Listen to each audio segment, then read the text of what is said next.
Hey, welcome. We're going to explore an educational model that's been around for over 100 years, but it probably looks a lot different from the classrooms you and I remember. So let's dive right into the whole idea of the mixed-age Montessori classroom. All right, first things first, I want you to think about something. When you go to work or you're out in your community, are you only with people who are your exact age? I mean, born in the same year? No way, right? Of course not. So that begs the question, is a classroom where everyone is the same age really the best way to get our kids ready for the real world? This idea isn't new at all. It goes way back to the very beginning. This quote, it's from Dr. Maria Montessori herself. Back in 1907, when she opened her first school, she noticed something. Well, something profound. She saw that the older kids were just natural teachers for the younger ones. And honestly, they were often more effective. A 5-year-old can explain something to a 3-year-old in a way that just clicks, It's a language they both understand. So what does this actually look like?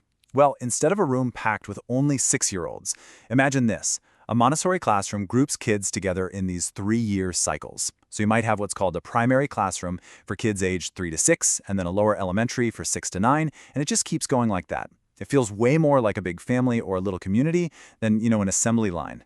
Okay, so let's get to the good stuff. How does this kind of setup actually help your child grow? We're going to look at how it builds this incredible foundation for independence. This is so important. Learning is not a race.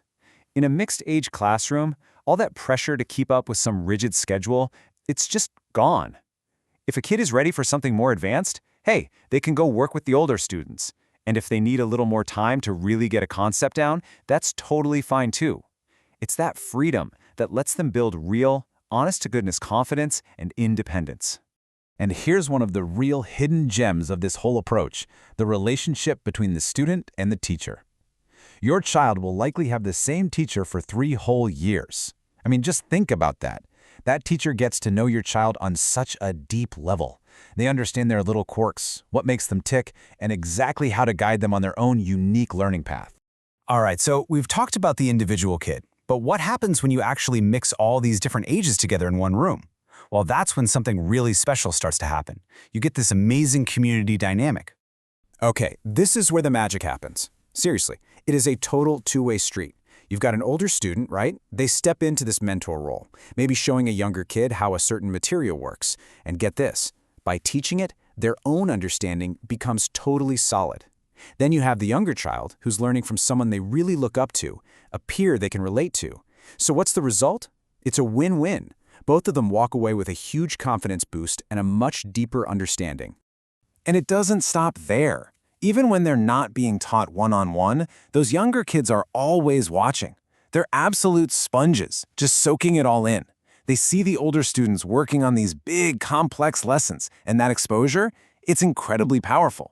It's like they're getting a sneak peek of what's to come. So when it's their turn to learn it, it already feels familiar and natural. Okay, this all sounds great inside the classroom, I get it. But you're probably wondering, how does any of this help them in the real world after they leave school? Well, let's connect those dots, because this is where it gets really interesting. So let's just lay it out. On one hand, you have the traditional classroom. It can feel a bit like a bubble, right? Everyone's the same age, often focused on individual work, a little bit of competition.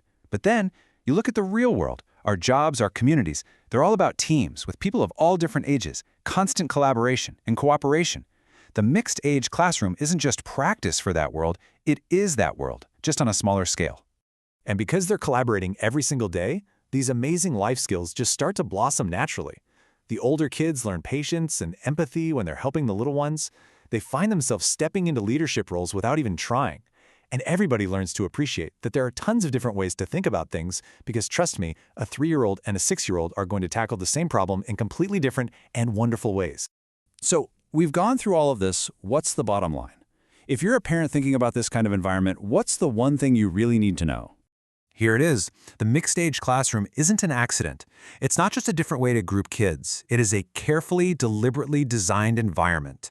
It's built from the ground up to nurture the exact skills our kids need, to be independent thinkers, to be great collaborators, and to be adaptable enough to handle whatever the world throws at them.